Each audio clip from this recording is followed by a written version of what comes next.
அஸ்ஸலாமு அலைக்கும் உறவுகளே, நம்ம ரீசெண்டாக ஃபேமிலியோட ராமேஸ்வரம் போயிருந்தோம்.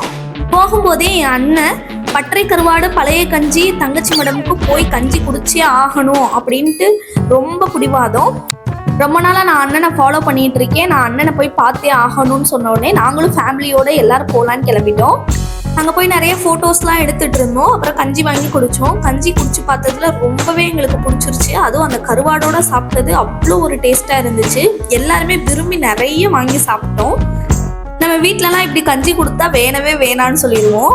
இங்கே போய் கஞ்சி குடிக்க குடிக்க ஆசையாக இருந்துச்சு. அவ்வளோ ஒரு டேஸ்ட்டாக இருந்துச்சு அந்த கருவாடு கூட சாப்பிடும் போது. எல்லாரும் திருப்தியாக வயிறார கஞ்சியெல்லாம் குடிச்சிட்டு எங்கள் அண்ணன் தீனாவை பார்க்காம போயிடுவோமோன்னு ஃபீல் பண்ணி கிளம்பிட்டு இருக்கும் போது அண்ணன் கரெக்டாக வந்துட்டாங்க.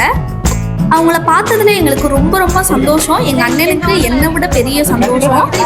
எங்களை பார்த்துட்டு ரொம்ப அன்போடு நடத்துனாங்க, ரொம்ப வரவேற்றாங்க, நிப்பாட்டி வீடியோ எடுத்தாங்க. அண்ணா நம்ம இப்போதான் வளர்ந்து வந்துட்டு இருக்கோம். நம்ம யூடியூப் பேரை சொல்லி அவர் பேஜில் நம்ம ப்ரொமோட் பண்ணது ரொம்பவே நமக்கு சந்தோஷமாக இருந்துச்சு. திரும்ப வேறு ஒரு இடத்துல நாங்கள் நின்றுட்டு இருக்கும் போது அவங்களா வண்டியை திருப்பிட்டு வந்து சாப்பிட்டீங்களா அப்படின்னு ரொம்ப பாசமாக பேசிட்டு போனாங்க. அதுவே எங்களுக்கு ரொம்ப பிடிச்சிருந்துச்சு. கண்டிப்பாக ராமேஸ்வரம் போகிறவங்க அண்ணனை மீட் பண்ண மறந்துடாதீங்க. அண்ணனோட பணி சிறக்க எங்களுடைய வாழ்த்துக்கள்.